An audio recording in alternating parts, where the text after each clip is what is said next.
Well, as you can see, I've got the patient laying upside down, and I've got wires going to it.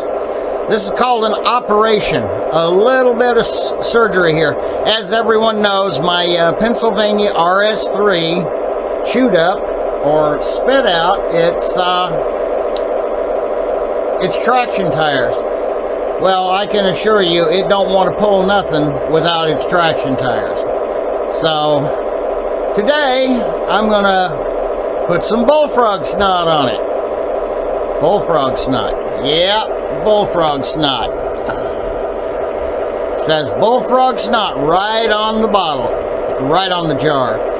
And this is like the first time I've ever done this, so we're going to learn something together. So stick around through the intro, and we'll see what we're going to do. Okay. Well, in these very heavily detailed instructions here, you can read all that fine print. It says you got to have power to the patient, get the wheels turning at yard speed, and then of course you know that's all of the Bullfrog Snot you'll ever need. And wheel rotates away from the applicator. I'll be applicating from this side over here, and so what I will be doing is I've got the wheels going in reverse, basically. I've only got one truck undone at the moment. I'll have to do both trucks because all of the yeah, isn't it amazing how, like, I guess it's like the 4 tires on your car, how they all go bad at once. You know what I mean? It says, make it smooth, the snot will do the work. Okay. Well, we're going to see that. It's got FAQs and videos at www.bullfrogsnot.com. It said, let the wheels turn until it looks like this, which it gives you a little picture illustration. I'll give them that. They do that. They give you a nice little illustration there. Then let it fully cure for several hours or overnight. And be ready to grin. Okay, whatever. Alrighty. We've got our Bullfrog Snot. We've got the stuff we need, so let's get on in there and do the work. I've got all the traction tires off of this one truck. I still have one on the front truck there, but now they didn't say what to use. They said make it a smooth application, so okay. Well, you could use an old paintbrush, I guess, or in my case, I plan on using a screwdriver and getting it in there.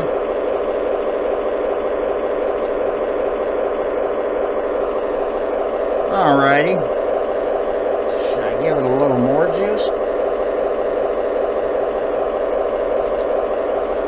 Alrighty, so let's see the stuff.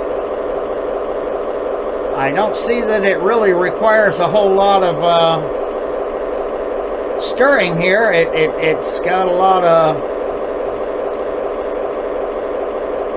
Works kind of like the liquid electrical tape I've got. Let's see here.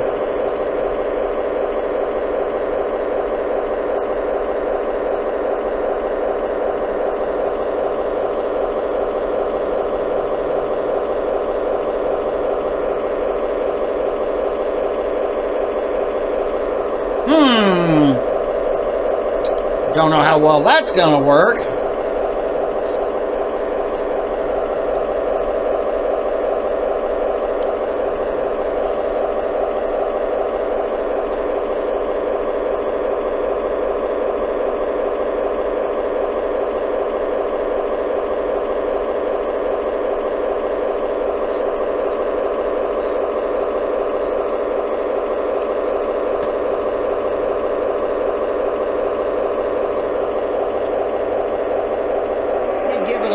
more yard speed there.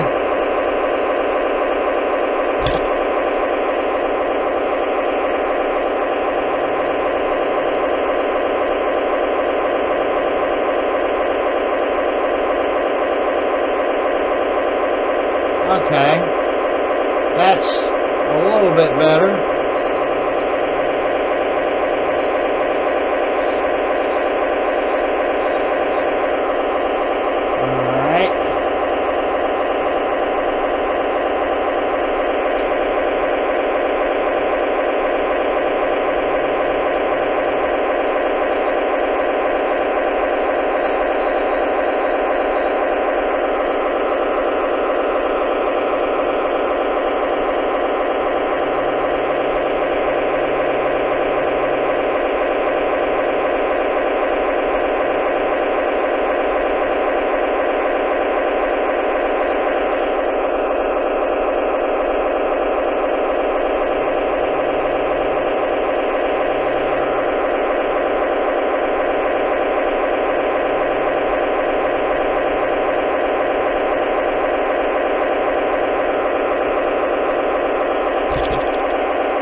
Okay, so we're going to keep it spinning until the Bullfrog Snot kind of dries, and then we'll see if we have to make another application.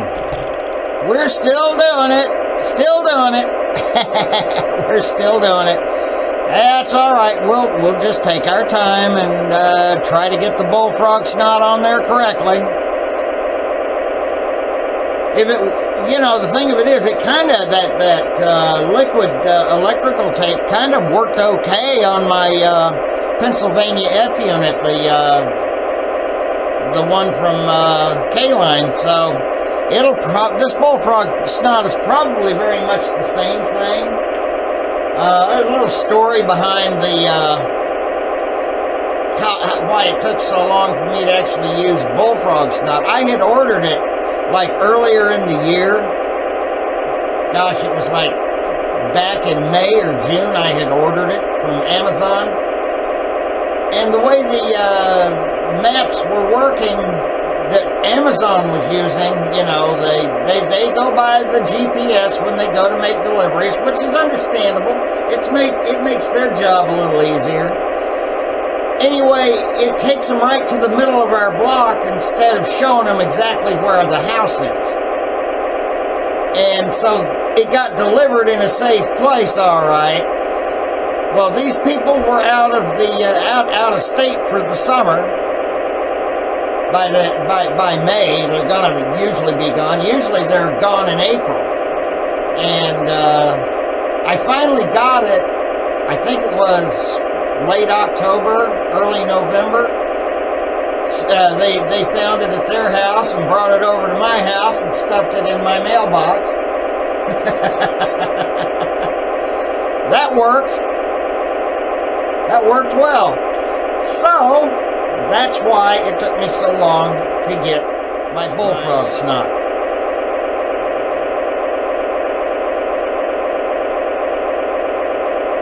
Yeah, the stuff is beginning to set up.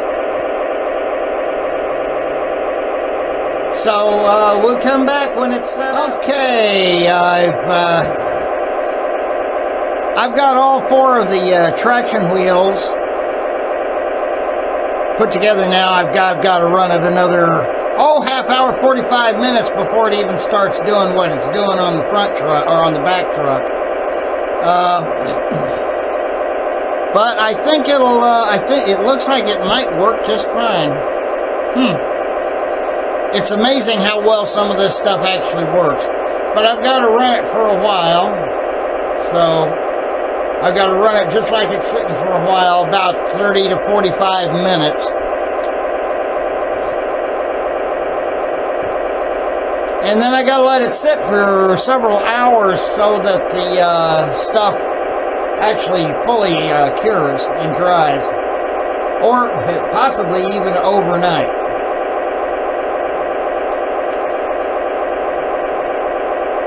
I've got to make a trip over to Sam's Club here in a minute, or a few minutes, and well, of course, I'm not going to leave any of this electrical stuff running at that point. I just won't do that. That would be a very stupid thing to do.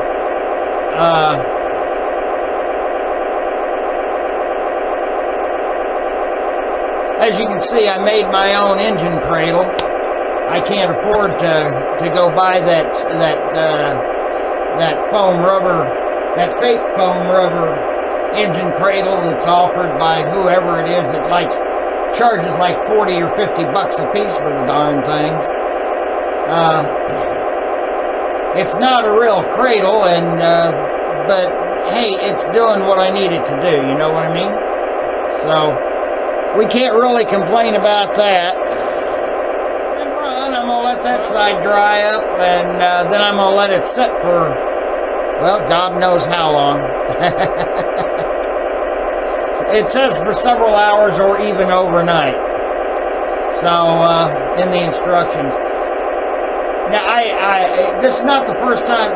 The way I'm doing it, it's not the first time I've seen how it's done, because the guy that owns the channel, Toy Trains Tips and Tricks, and you might, if you're not familiar with that channel, you might get over there and check it out. He does some pretty decent stuff. While his model trains are more toy-like and stuff, he's running mostly 027. He does have some good information over there, so get over there and check it out. And while I'm at it, if you want to help me out here a little bit on the algorithm where it drives my channel ever higher, be sure to subscribe and to like my videos. Even if you don't like them, just like them. I'd appreciate it. That way it tells the YouTube algorithm that it needs to, bump me up a little bit so that I get seen more, and so that I can, like I said, if you do like the video content, please subscribe. Because with every new subscriber, it absolutely helps my channel to gain a little bit. And I'd like to get it monetized one of these days. Hey, I've only had this channel for, well, close to 20 years now, and it's never been monetized. I would like to get it that way. Anyway, we will be back, and we will see if this engine will pull a hefty train. Well, it looks like I've got traction tires now. And,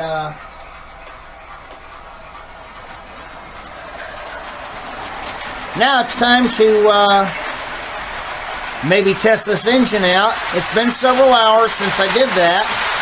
It's already now past 5 p.m. on Thursday night. And I think the perfect test is that nice heavy train that just went by. What do you think? Yeah, let's do it. Well, there she goes. She's pulling it.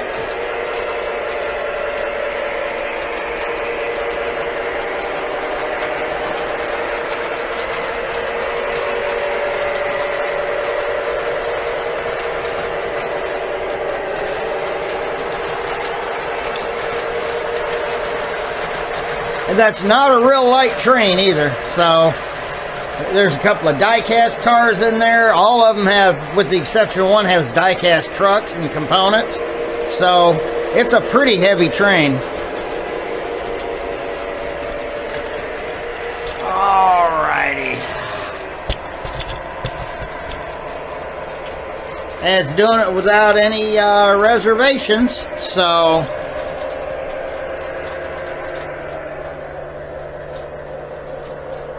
and it's doing its tugging. I mean, it's keeping it up.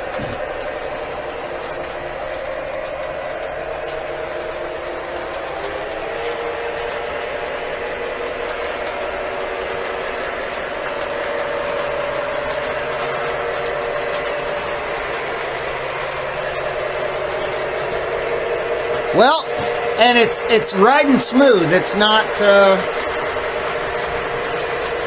So I guess, you know, following the destructions helps, huh?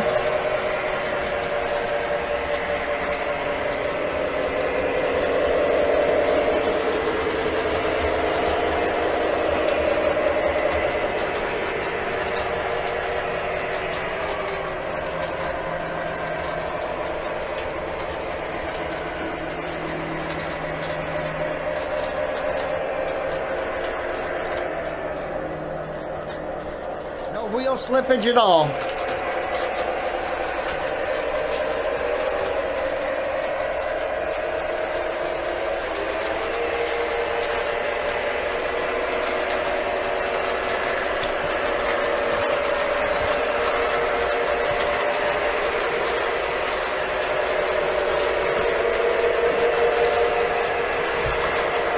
Well, alrighty then. Gotta love that. Gotta love it. Gotta love my RS3 again.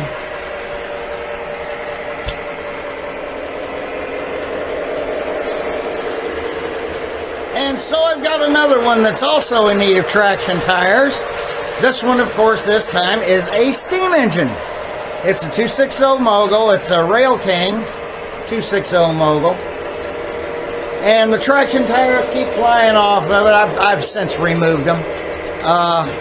It's a nice heavy engine. It could, you know, if they would just go to what they used to do, or at least what we used to get in like HO scale, where there were no traction tires on Athearn diesels, you know, back in those days.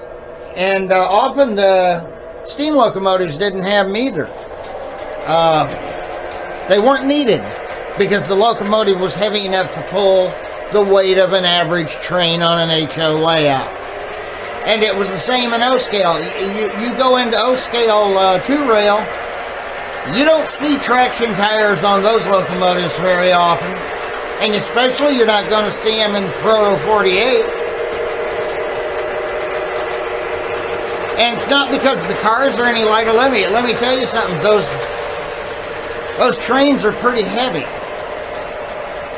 I've seen it on 2-rail club layouts, 2-rail club modular layouts. They'll take one brass locomotive, one brass diesel, and they'll pull a 50-car train with it. And there ain't no traction tires on that. So why do we keep having this issue in 3-rail? Good question, don't you think? Anyway, I've got more to do to that, and that's going to be a video on its own. I got more to do to that one than just traction tires. I need to put some handrails on it. I guess I'm going to have to make a bell for it. It needs a bell. It could probably use a few more details, like an engine crew. I'll see if I can put an engine crew. But, hey, you know what? Until next time, happy railroading.